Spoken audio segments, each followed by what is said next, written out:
Well, good evening.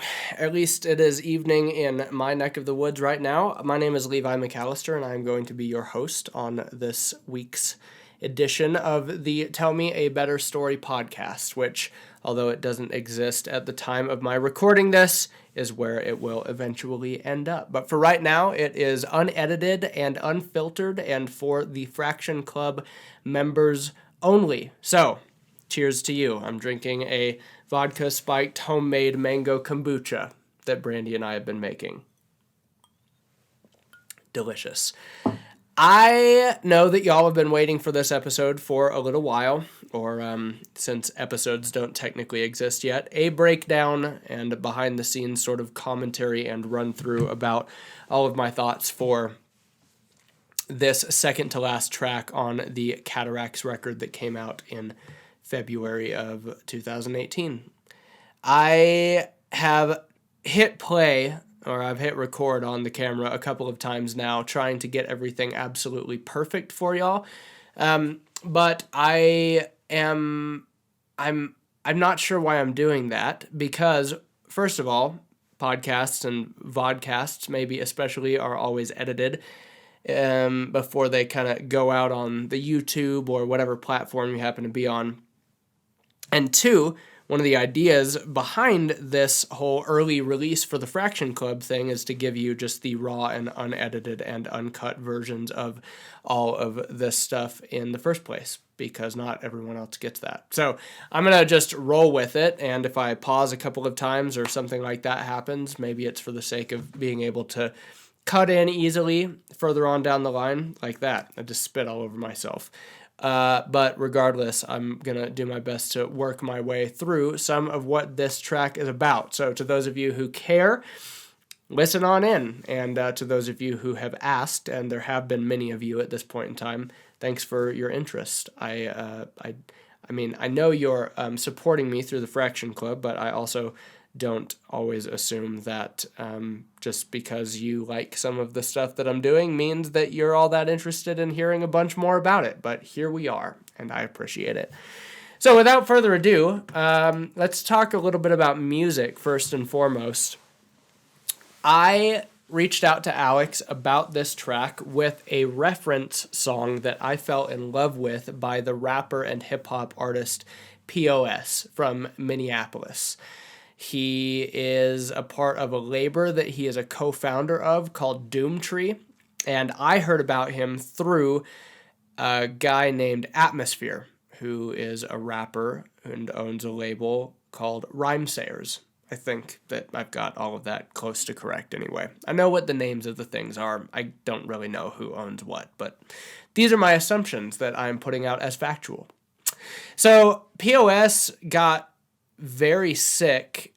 He had a major health scare that was, I believe, life-threatening at the time, and made his way through it. And he put out a track. The very first track that I remember him putting out after that whole debacle was called Sleeper Drone Superposition.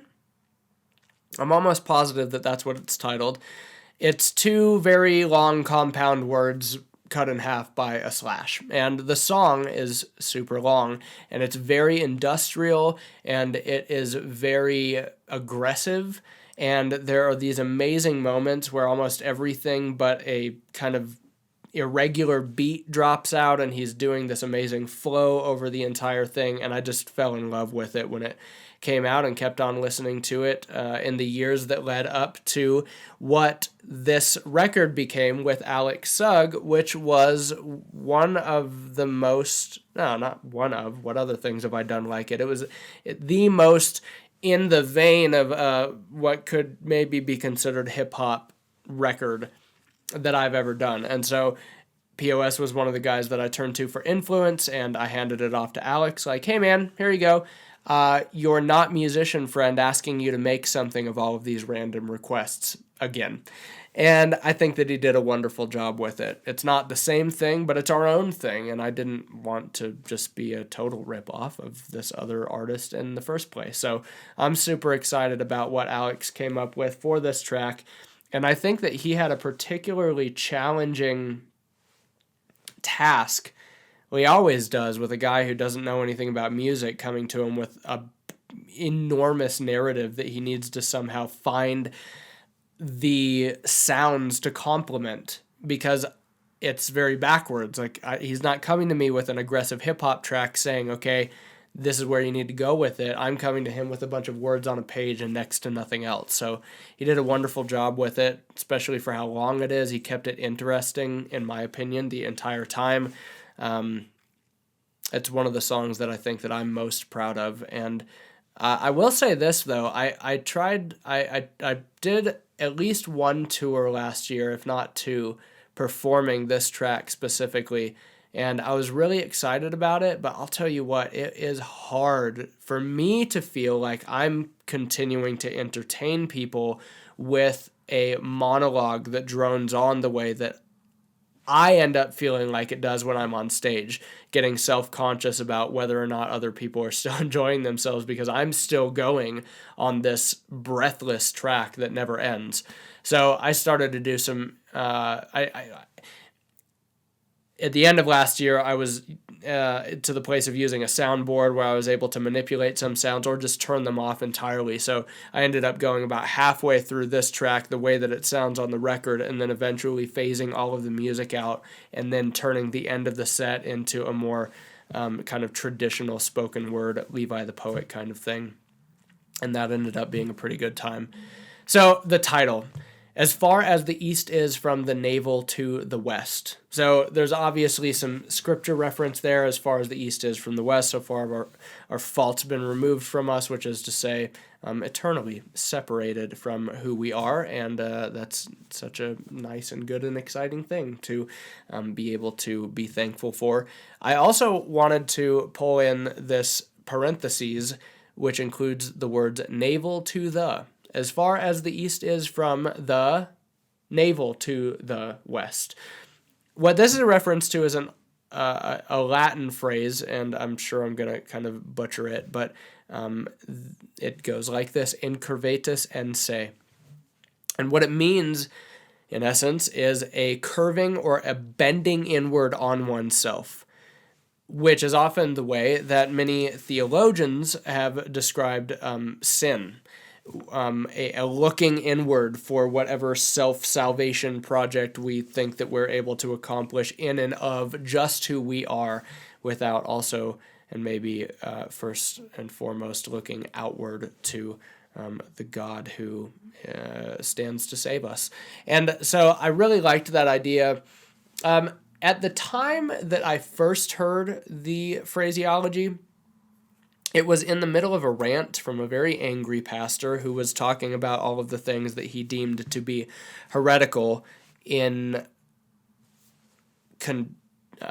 contrast to, this idea of a looking outward in order to be saved by God, who is separate from who we are. And while I still think that much of I don't want to get into a theology thing on this. The guy who I first heard it from was so very opposed to any idea of looking inward being a healthy thing at all that he kind of made me afraid of doing so for a long time.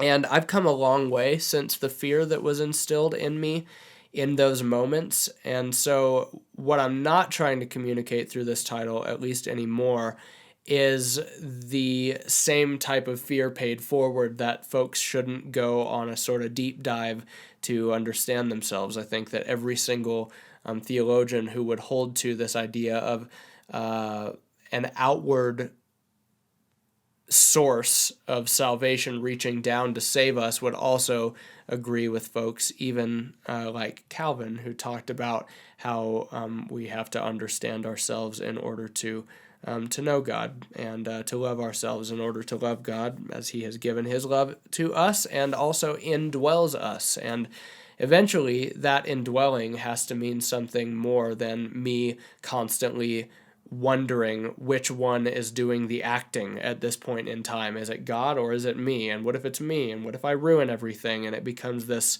pride and narcissism and self-analysis that ruins itself from the inside out, which I do think could be another interpretation of that same inward bent. and it's not the first time that I've written about it either. So that is the story for me behind what the title is. And now we move into the track itself. So it begins with a sort of sobering reality in the phrase, "I can't remember when you became a hypothetical." And as I record this, I'm a few years removed from writing this track, but I just got done writing a piece called Messiah Complex.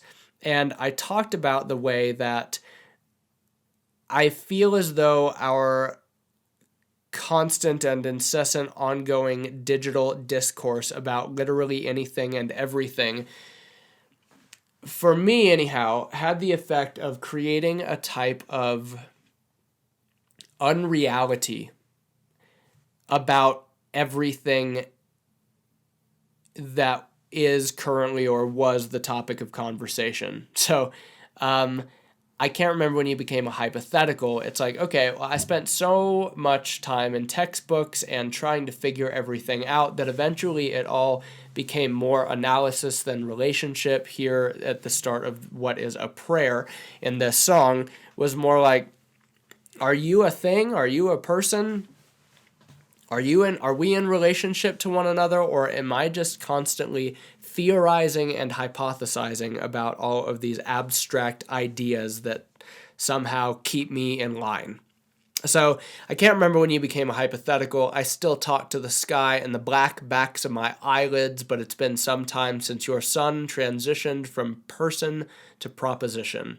An ongoing explanation of what I mean by that hypothetical before moving into this whole narrative about the way that I would still pray over my wife at night. And it felt like conjuring up ghosts in a seance. And I wondered whether I had lost my faith, but by the time I end up actually staring myself in the face and looking in the mirror, I realize, oh wow, I have. It's too late. It's not too late, but I juxtaposed that idea with this. When I stopped believing in God, I blamed it on him and thought, well, if this is what you want. And it's supposed to be humorous. I don't know if it ever came across that way. I think that sometimes it does when I perform it live because I'm able to smile and say, get it? I'm blaming it on the person that I no longer believe in. And here we are running in circles trying to sort ourselves out again. So it's this kind of hint and a foreshadowing of hope that still exists in the midst of what I have literally begun to call a seance.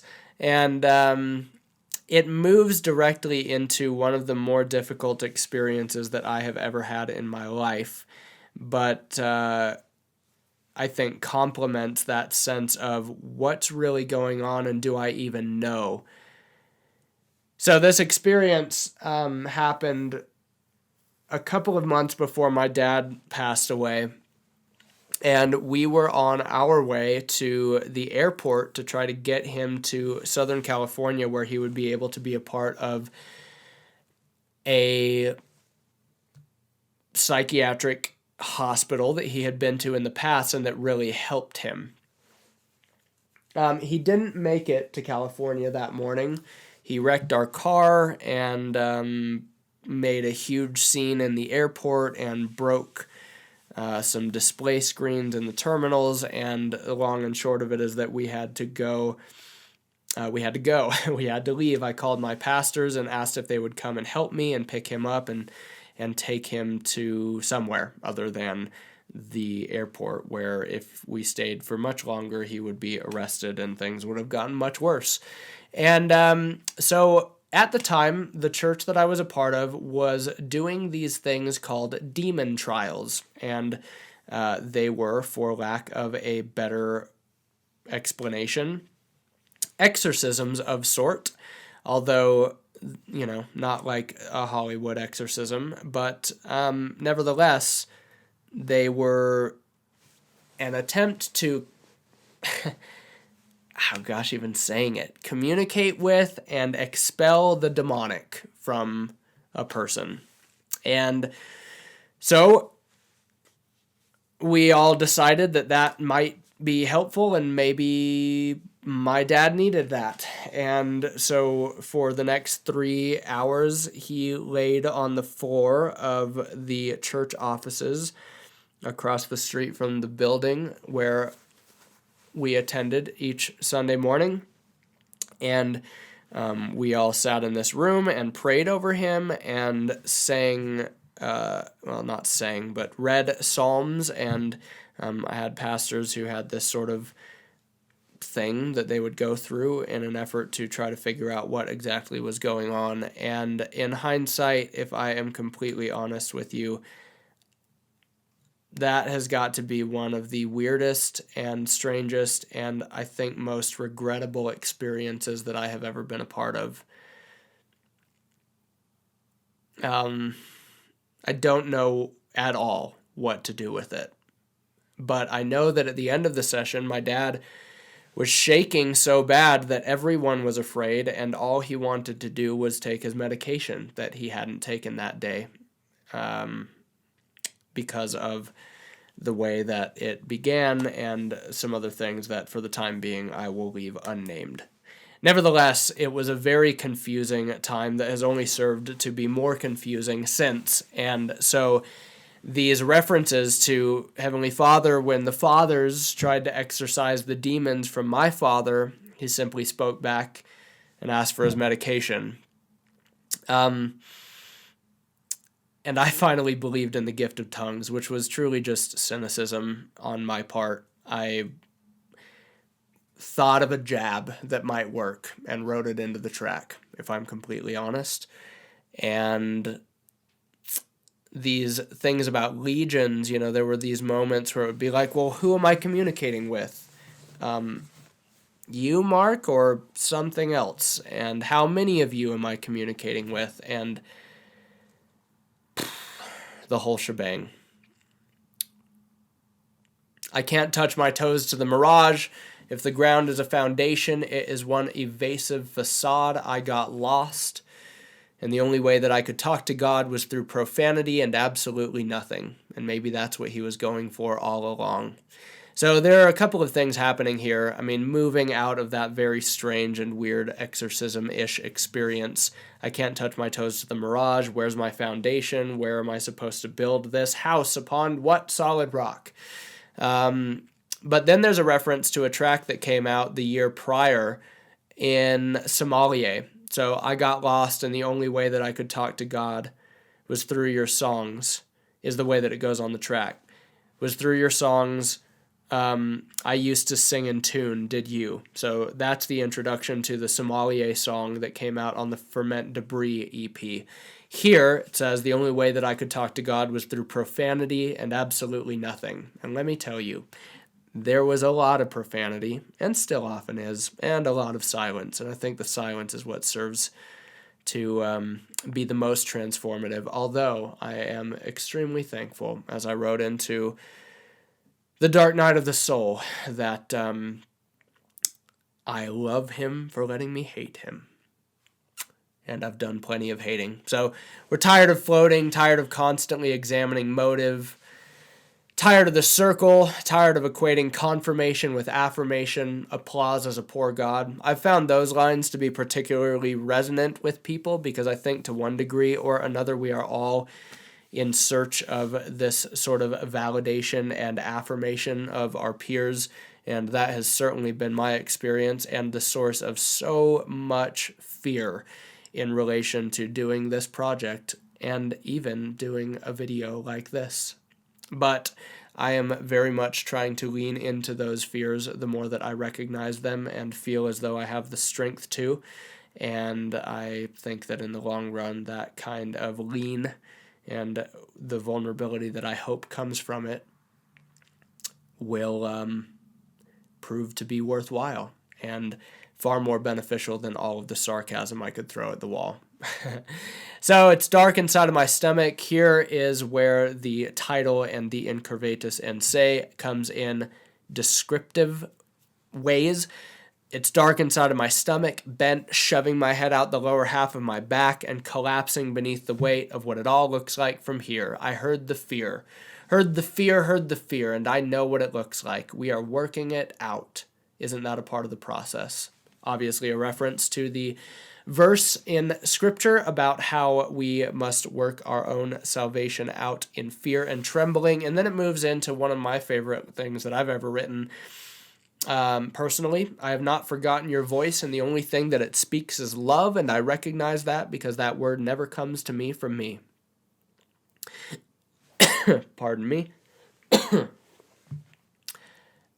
There have been multiple times over the course of the last 7 years, which, from what I can tell, is where I pinpoint the start of much of the fear and anxiety and unbelief that I have struggled with, where I felt as though the Lord told me that he loves me. And it was as simple as that. But I wasn't hearing that word from myself, and I didn't know how to give it to myself. And the fact that it came so crystal clear made me, it convinced me that it was coming from, and here we come back to the title and the theme again, outside of myself.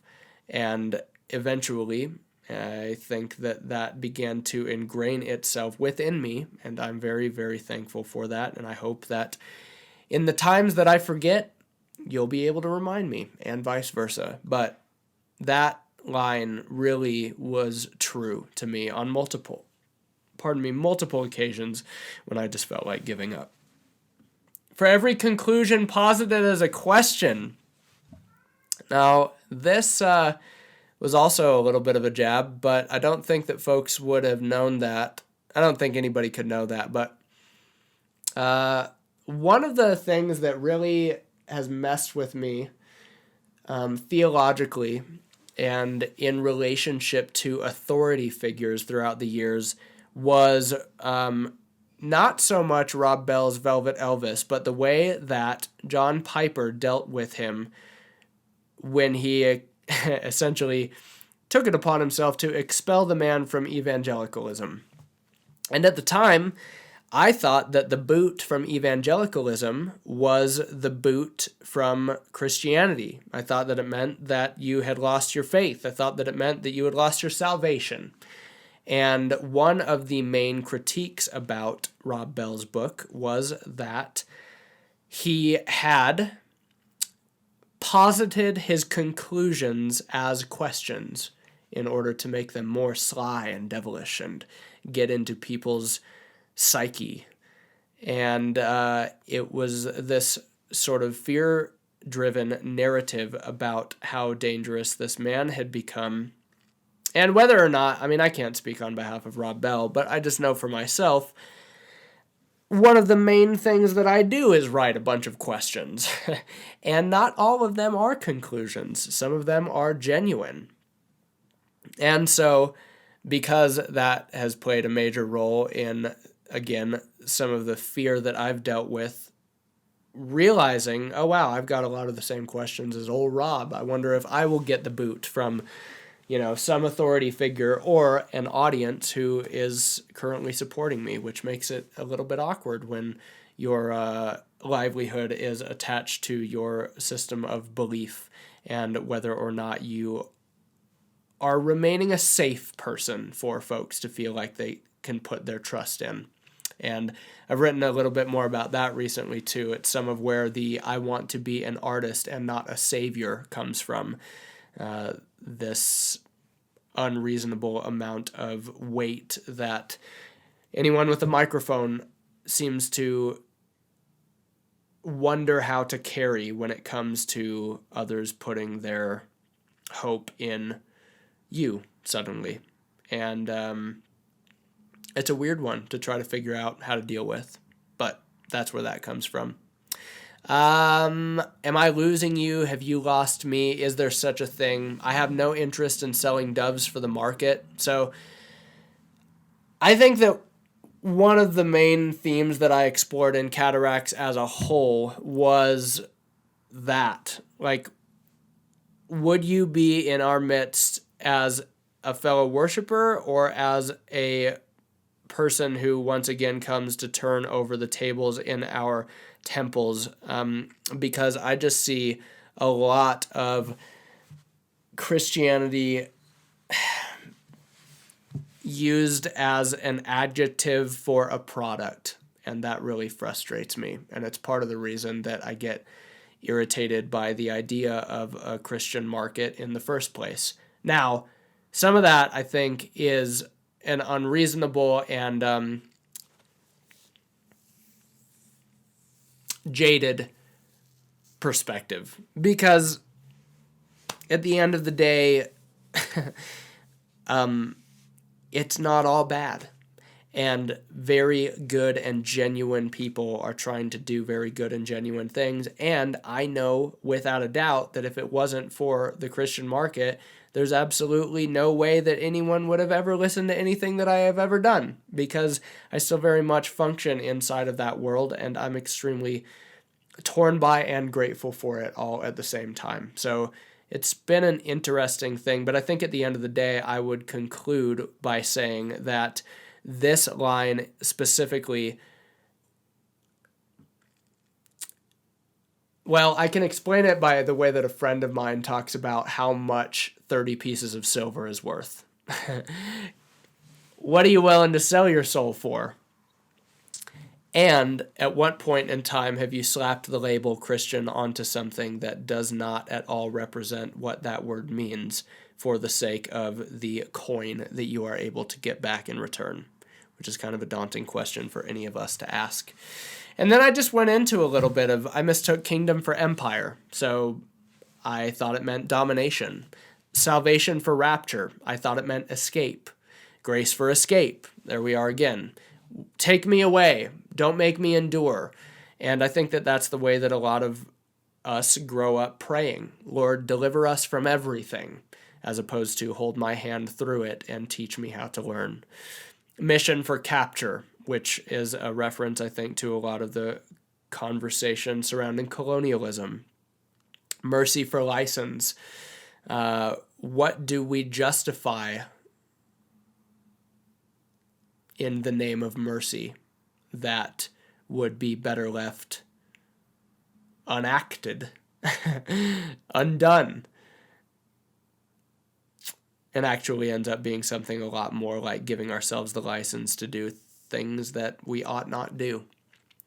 Family for uniform. So this is a big one. What does unity mean versus uniformity?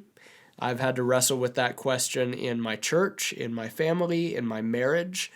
I think that those of us who find ourselves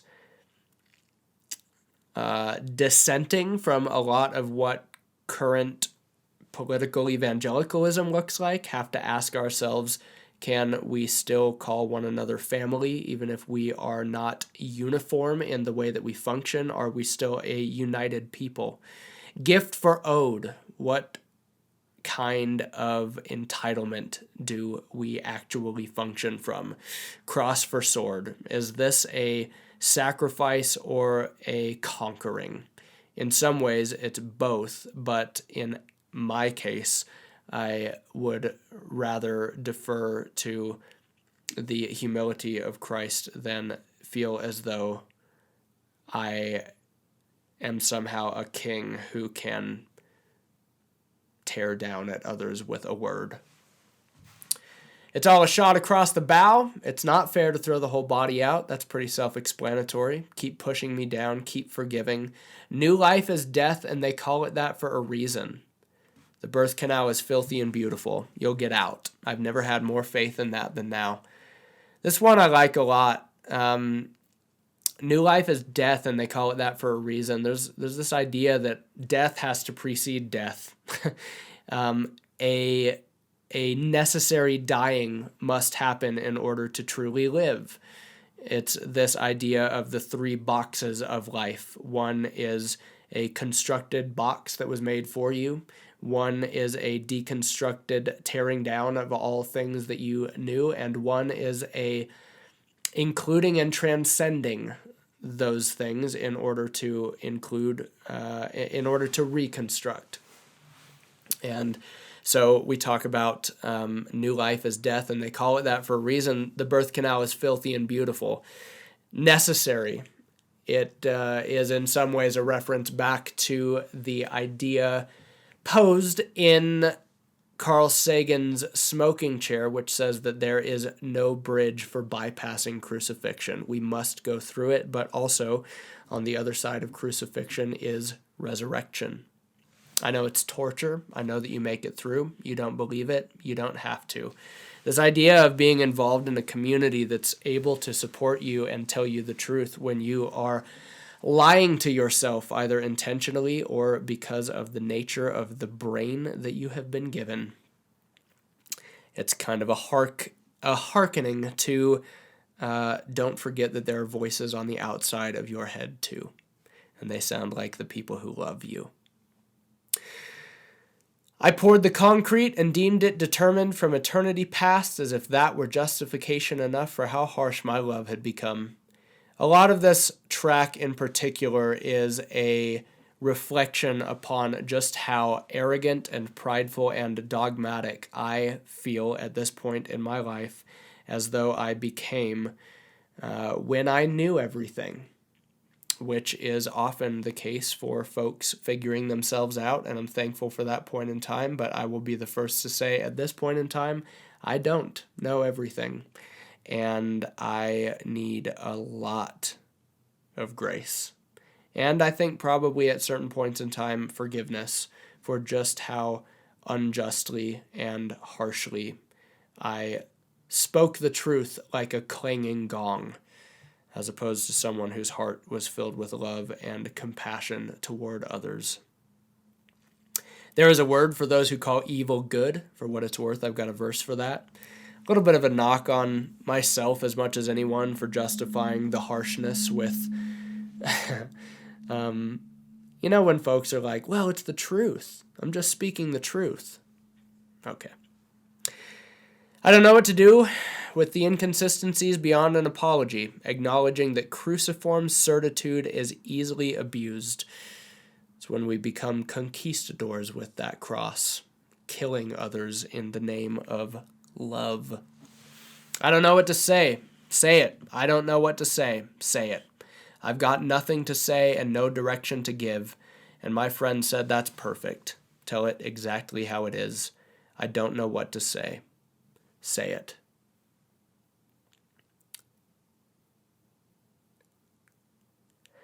This was really hard for me to write because it was the essence of what I felt like I had to get past in order to put out the whole record at all. I had essentially gone from a person who had begun to think of himself as a teacher as much as an artist, or a savior as much as a poet, or a preacher as much as someone who found it necessary within his art to question that very teaching. It was extremely hard to come back with a record that was more questions than answers.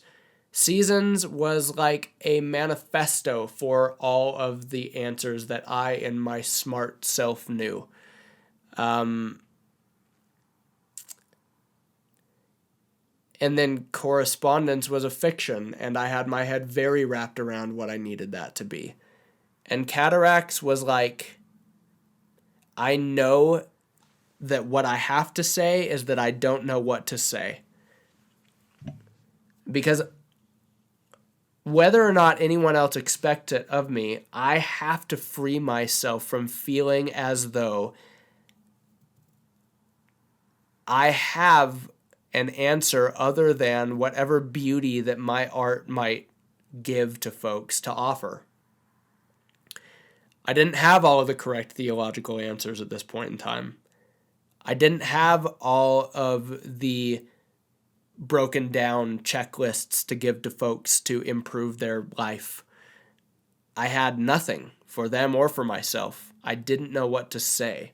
I just had to say that. And yet, moving into this last section of the song, I also knew that echoes exist in emptiness, and if there is an echo of beauty an echo of truth, an echo of love that might reverberate, and bounce back and forth inside of this hollow shell that I felt like I had become.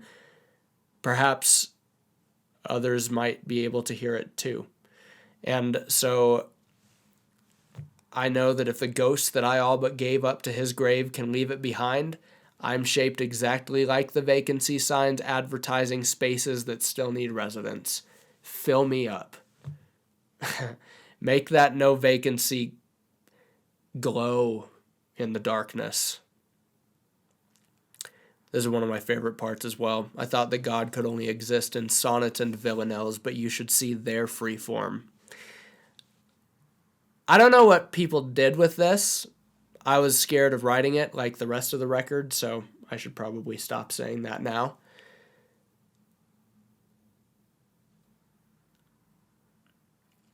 But the line came to me after a friend of mine, Amy Keeney, talked about how poetry doesn't just have to exist in sonnets and villanelles, and how we both share the same hatred for much of what exists in academic or cookie-cutter slam poetry, which very much carries a this is the way it has to be with it. And so I thought, how could I take that and talk about God in this track based upon the things that I'm writing about? I thought that God could only exist in sonnets and villanelles.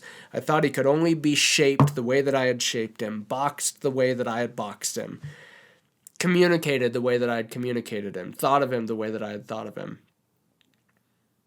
But you should see their free form.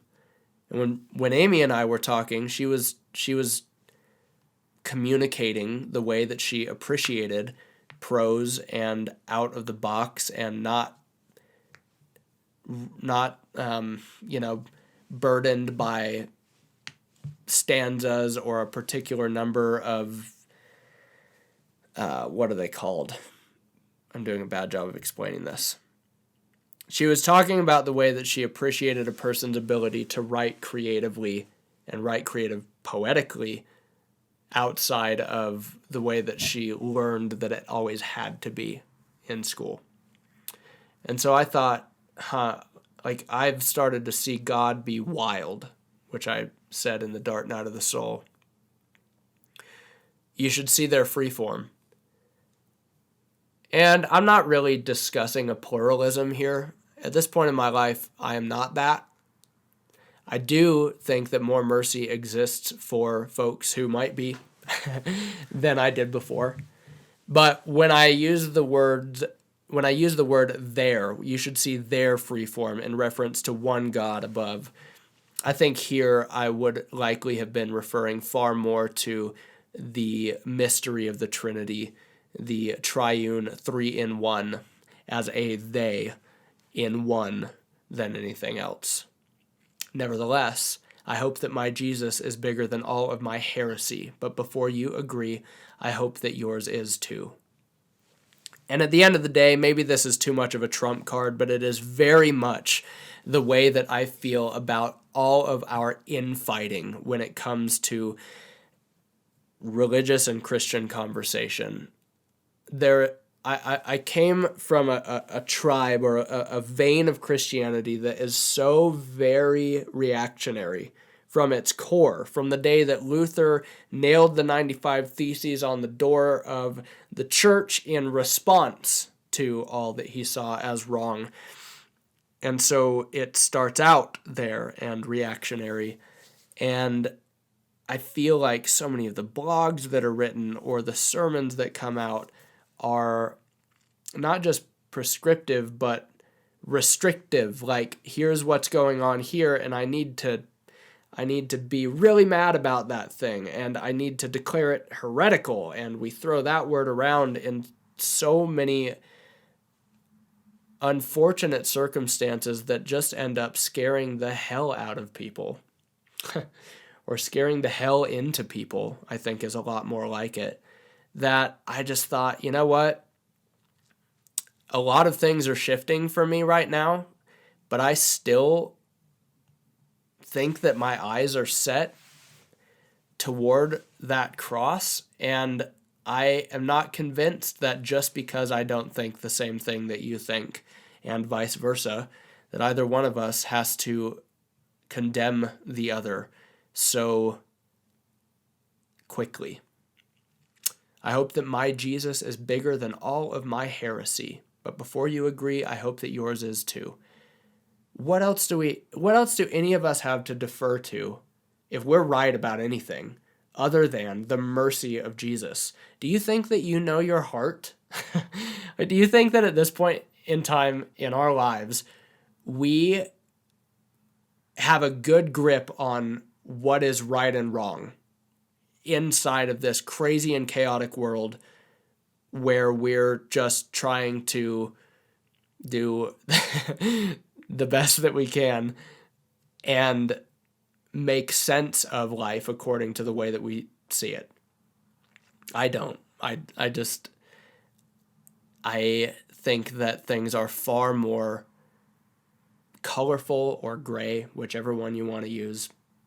I prefer colorful than I thought that they were before. And that forces a hard stop on a lot of criticism that I would otherwise unfurl into this world when I remember that I, too, will have to stand corrected at some point. Maybe you and I could talk it out before we write one another off. Maybe we could both be quiet. Imagine that, just zipping a lip. Maybe we could decrease, or maybe we could rally our like-minded and fight it. Maybe we could broadcast our dissent, tell everybody about it on every platform possible. Maybe it will hurt, because maybe that dissent is necessary. Maybe it will heal, because maybe our vulnerability actually does something far more than all of the cynicism that we're constantly, the death that's constantly on the tip of our tongue. Maybe it will mar, whether because someone doesn't understand or because we have been unduly hurtful. But maybe it will mend because we have been obedient with the persons who we are, made the way that we have been made, regardless of how scared it makes us. Maybe I don't have every answer that I thought that I did, but God damn them, I still have you. And that, too, was a play on words that wasn't necessary, and yet at the same time was very, very important for me to keep. We did record a version that did not have the words God and damn right next to one another, but at the end of the day, words mean something for a reason. And that is something that I haven't done much of or ever toyed with on a recorded release before. And I knew that I wanted to call attention to my conclusion. I don't have every answer, but I have experienced something like presence, and it has been enough to be something like an answer to me. I don't have the specifics, but God, you who are here, and if anyone does, has the right, perhaps, to damn, then damn them. I still have you. And that, my friends, is as far as the East is from the navel to the West. Thanks.